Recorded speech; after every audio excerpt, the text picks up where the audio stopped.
We are getting an update from one of our favorite guests here on Palmetto Mornings, Miss Valerie Lawson Watkins, and she is with the organization No Sad Story and Cry Out to Get Out. And she is here to kind of give us an update about some of these nonprofits that she has created and their mission, as well as look ahead at some fundraisers that are coming down the pipeline.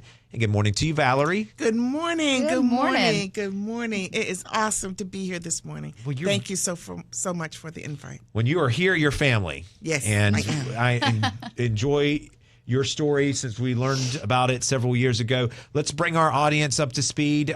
Kind of give us your background and Yes. why you created these two nonprofits. In 2014, this year is 10 years that we'll be celebrating the establishment of No Sad Story Ministry. That's and awesome. We are so proud, so happy. No Sad Story was established because of the legacy of my mom. At the age of 60, my mom found out that she had was transmitted AIDS from my dad. And so from that, I felt it was necessary for me to share her story, her journey. And I put it in a book called No Sad Story. When you would ask my mom how she was doing, she would always say, no sad story. Even in her pain and losing the weight and the stigma that goes along with being infected with AIDS, she always said, no sad story.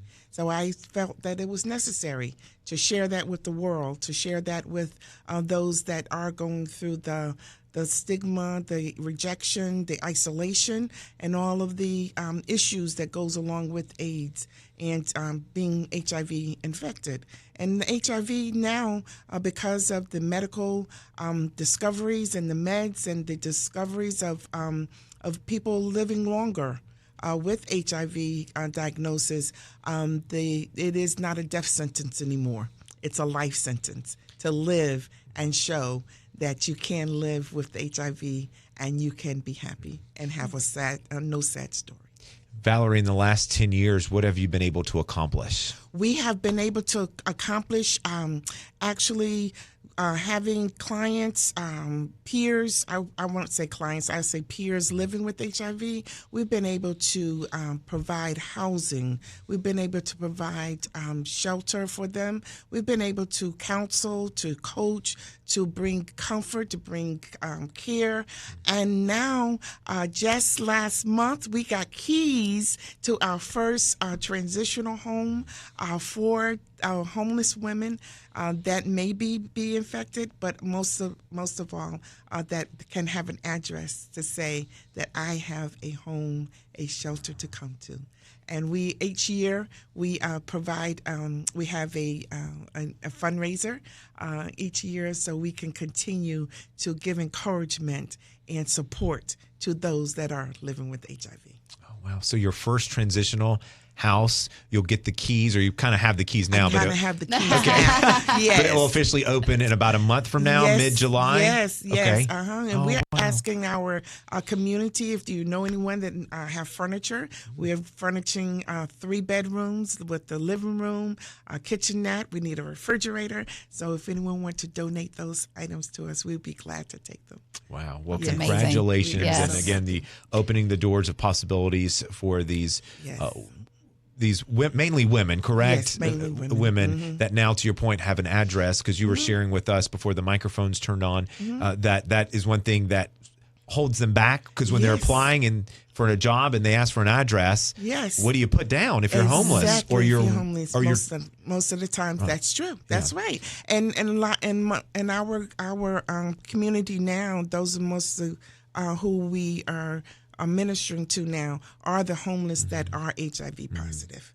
And that's an added stigma that's attached to that diagnosis. Yeah. Okay. So then you also created Cry Out to Get Out. We created Cry Out to Get Out as of April 2020 because of the incident that happened in my home. I took in my goddaughter, and her abusive husband found out that she was living with me, and on April the 8th of 2020 broke into my home and shot and killed her, his 5-year-old son, and committed suicide, and I was home. And so from that pain and from that trauma, we established Cry Out to Get Out, Unmasking the Mask of Domestic Violence. And so the only way that anything can be healed, it has to be revealed. So we have given in a safe place for those that are experiencing, male and female, those that are experiencing domestic violence, domestic abuse, to cry out to our ministry, to cry out to our line, and we will find a way for you to get out. Unbelievable. Valerie, you have experienced a lot in your life and especially in your adult years. Yes. And most individuals, when faced with what you've been faced with, right, would be rocking in a corner somewhere. I was just about to say, kudos to you for really living your mission of No Sad Story, and how you've also done that with your Cry Out to Get Out, because you don't want this to happen to anyone else. I do. You are completely flipping that for good, and that's your calling, and that's right.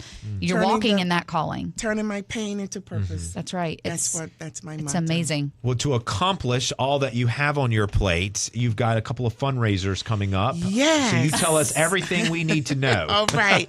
As of July the 4th, before you go out to the fireworks and go out in the heat, you can come to 546 South Cherry Road, where my office is. Our office is right behind there at the manor, at the Agape Manor.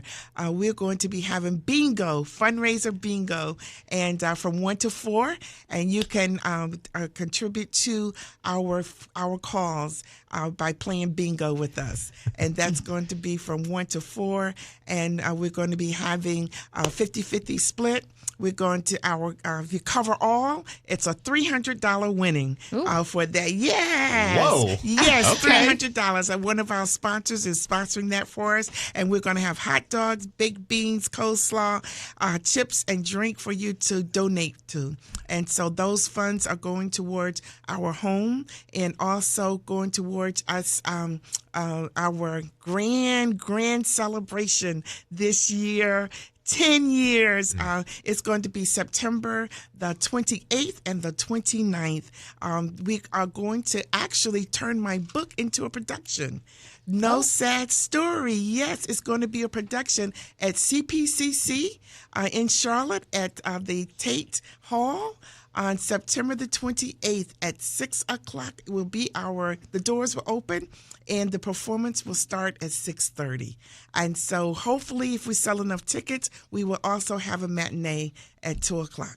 So that is going to be on the 28th. And then on the 29th, we're going to be having a formal brunch at the Meadow Lakes Clubhouse on that Sunday. So we're going to have the whole weekend celebrating our 10th anniversary of No Sad Story Ministry. And you will have an opportunity to donate, to give. And we also every year we honor 4 recipients of the Bertrina Lawson Community Servant Award. And this year we will be honoring our mayor, John Getty. We'll be honoring Dr. McCohen of Clinton College. We'll be honoring Miss Ann Williamson of etiquette coaching. And then our last one, we'll be honoring Pastor C.T. Kurt, because he is definitely a community servant leader. What a lineup. That is a good lineup. That's an action-packed lineup. Yes, it is. And I have to say, I'm the proud recipient of this honor last year. That's right. Yes, it's right in my man cave. I look at it every day, Valerie. Wonderful. I love it. And you definitely deserve it. Well, I think about your mom and to your point, what she went through. And gosh, just the stigma around living with HIV and AIDS, and how she still every day could say, no sad story. No sad story. Her legacy that's just will wonderful live on, and beautiful. And I believe that it will, and that's our goal. And we want those that are still living, because people are living longer because of the medicine and because of the care that has been developed and discovered.